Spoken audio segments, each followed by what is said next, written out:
Greetings, everyone. It's been a very, very long time. I'm sorry, but here I am, and I'm here to give you a requested, not the game per se, but the platform was requested, voted on by you guys as the next game console that I should review a game on, the PlayStation. Brought to you by Eidos Interactive, the makers of Tomb Raider. In the spooky month of October of 1998. We have a classic here, folks, by Core and Eidos. Let's see if you can pick it out. Pretend you didn't look at the title of the video before clicking on it.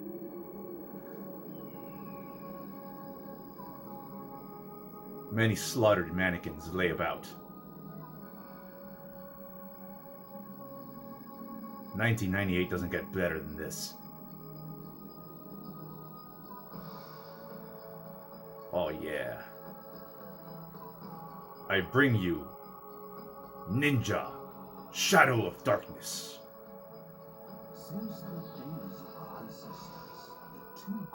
Basically, these two guys are in a fight. They don't like each other. Their S don't smell is what they think, but it does. It smells like shit. And basically, they come into a stalemate. They don't like it. They break the truce. Well, they don't. They make a truce. And then this guy that looks like a Dollar General Shao Kahn decides to break the truce by sacrificing a bunch of virgins or something like that to summon a demon to give him crazy power to take over, I guess, feudal Japan. There he is. Very Shang Tsung Shao Kahnish. And here come the alleged virgins. Let's sacrifice into the fire pit of the Minotaur. So let's touch on nostalgia real quick, guys. This game, very nostalgic for as a childhood game. I was kind of a fan of Tomb Raider back in the mid to late 90s. There's the demon. And basically, I saw this game by the makers of Tomb Raider emblazoned on the front cover. And I like ninjas. You know, what 12-year-old preteen boy does not like ninjas? I sure did.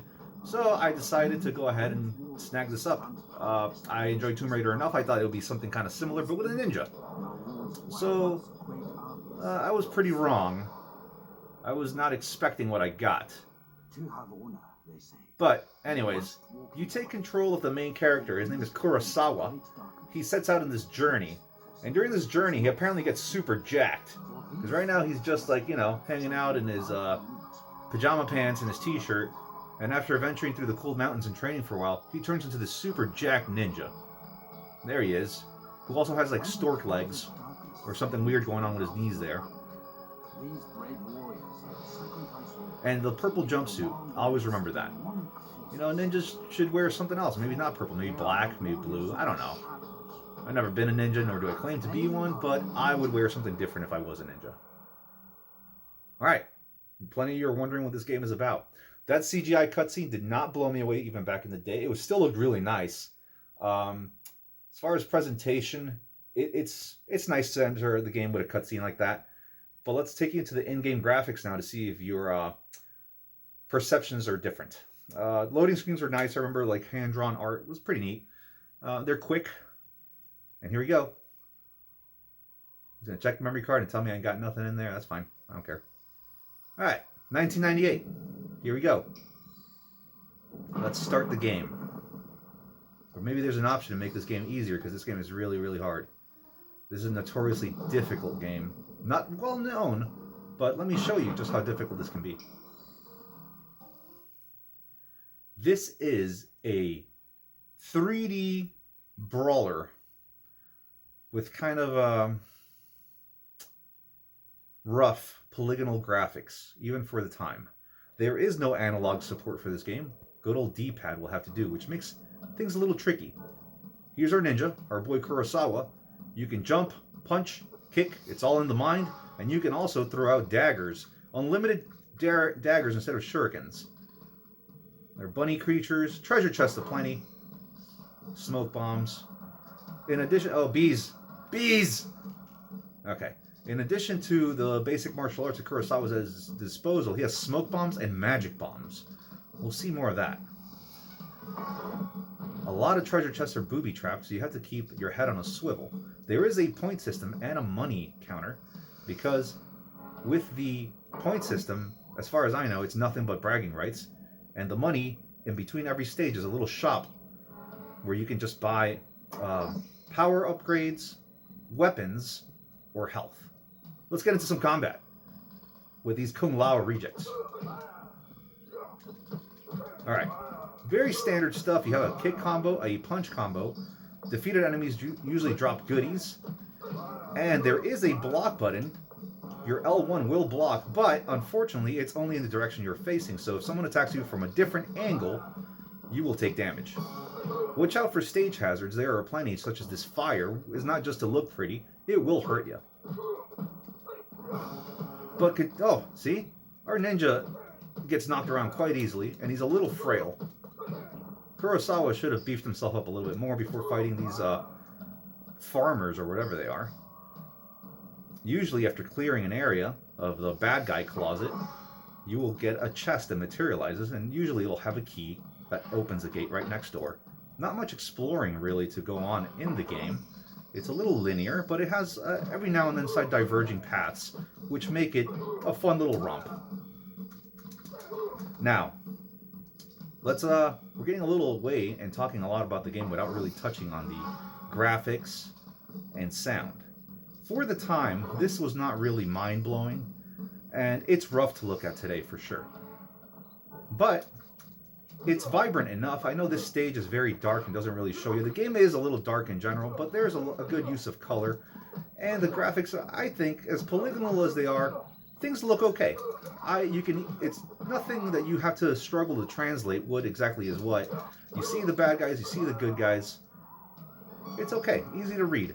The music, personally, I really enjoy the music. It kind of sets this feeling of, you know, you're this badass ninja just kicking everyone's ass. And I really, really enjoy that. It's kind of like moody and ambiance, and it really sets the tone for the game. You're this ninja that doesn't take any shit from anyone, which is pretty neat. So, sound effects are also decent. There's crunchy blows to your kicks and your punches. Nothing to really complain about. Kurosawa every now and then makes ninja grunts. These are your save points here, by the way.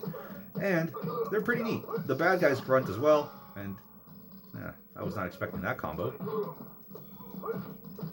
Oh yeah, anyways, the bad guys do make their grunts and death screams, which are pretty neat. Nothing too crazy to write home about, but the music, as you guys can tell if you haven't appreciated it yet, is really, really nice in my opinion. Now let's get into controls. This is where things get a little dicey. Controlling a 3D brawler like this is as tricky as you would imagine using a D-pad. There are later some sections that commit kind of a cardinal sin in this game, which is platforming.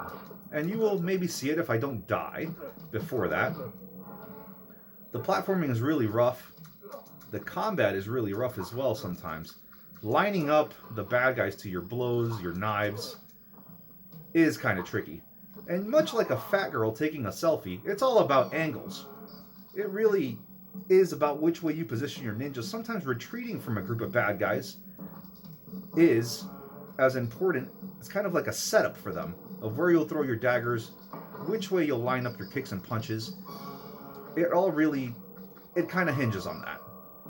If you don't have a good angle on the bad guys, you're probably going to get your butt kicked.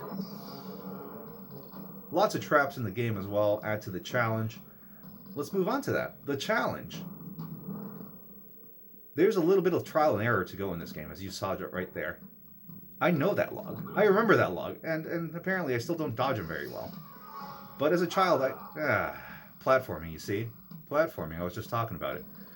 It is forgiving, though, as far as the checkpoint system. You go back to the last little fan that you touched, and all the enemies up to that point are dead. Let's see if we can do better this time. But anyways, the challenge. There is trial and error to be had.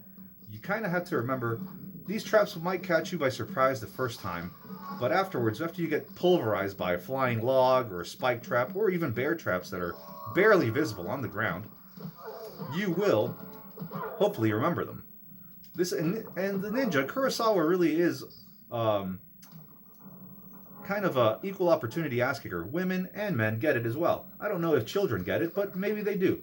But monsters certainly do, and zombie ninjas later as well get an ass kicking without any prejudice. But anyways, the challenge. Yes, enemies can gang up on you, and of course, since they don't have to worry about angles, they seemingly can hit you from any which way they want. So you better hope you get as many health power-ups as possible. The game is rather stingy with health power-ups and power-ups in general.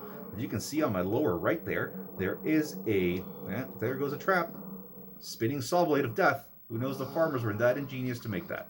But anyways, I digress. The lower right there has a power bar of sorts with 4 slots. Oh, come on, get that. Power-ups disappear extremely quick as well. But anyways, yeah, lower right has a power bar. Basically, you collect these scrolls throughout the levels. Each scroll you pick up makes your ninja's moves marginally stronger, not terribly so, but it can be noticeable at times, and your shuriken also change in look and sometimes in spread, like a shotgun spread of shuriken. Really, they're daggers more than anything. But yeah, that's what your lower right is for. When you die, you lose them all, though. Your lower left there is the life bar. There, I got speared by a trap, and there's one of the scrolls I was talking about. Lower left is your health, your ninja heads. How many you have is how many lives you have, of course. I'm going to die, so I'm going to retreat. Let's use one of our patented ninja bombs. There we go. But yeah, ninja bomb counter to the far right on that lower left bar, and in the middle you see the smart bomb counter, which is how many magical spells you have at your disposal, which are area of effect attacks with fire, lightning, whatever it is, that also get powered up as your power meter increases, which is pretty cool, all things considered. Now, like I said before, top left is your points. As far as I know, they really have any type of hold over the game, or it doesn't really matter what your score is, really. Watch out for giant crabs. Yeah, this section as a kid always destroyed me. You're on the water, and as you can see, there are lighter sections representing rocks that you can stand on, and the darker ones are ones you cannot. You can cheese these crabs rather easily right here. There we go. But anyways, that's kind of it for difficulty. This game can be rather difficult, and if you're willing to put up with the headache, honestly, of something like this, that happens quite often, and things like this will catch you by surprise the first time around, the giant fish, and it hurts a lot.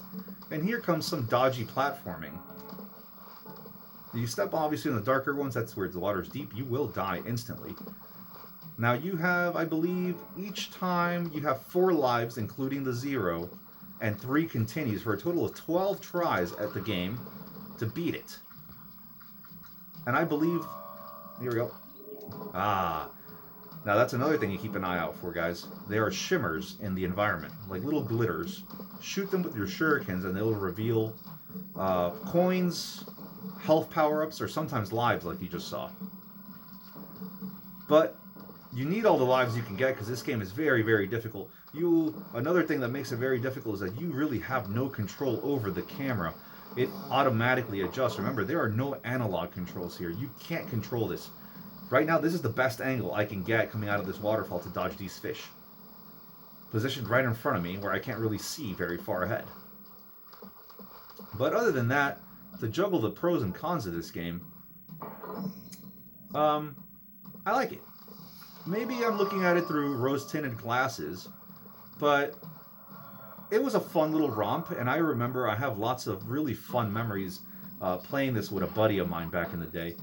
Basically, there are cheat codes a la Contra style, and we would enter the invincibility code because that's the only way this game could really be beat, and we beat it back in the day using the invincibility code. Basically, the ninja code or the invincibility code turns you into a skeleton ninja, and you have unlimited power-ups, smart bombs, and all that stuff, and I think max power.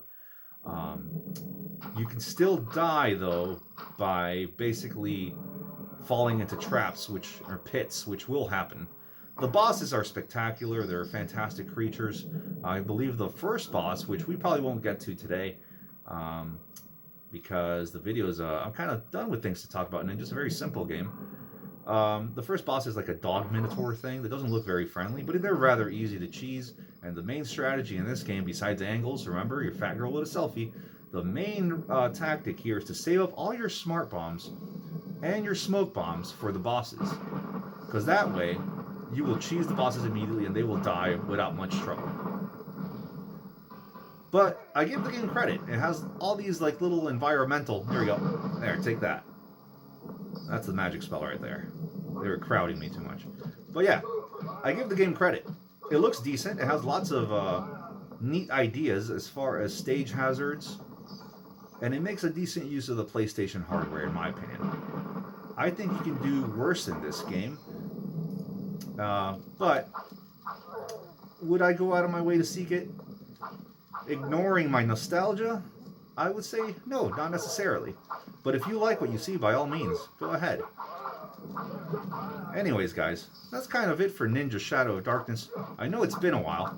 I apologize for the long hiatus, but life has kept me extremely busy lately. Hopefully there will be more videos coming up soon in the new year. I plan on releasing maybe a couple of more reviews soon.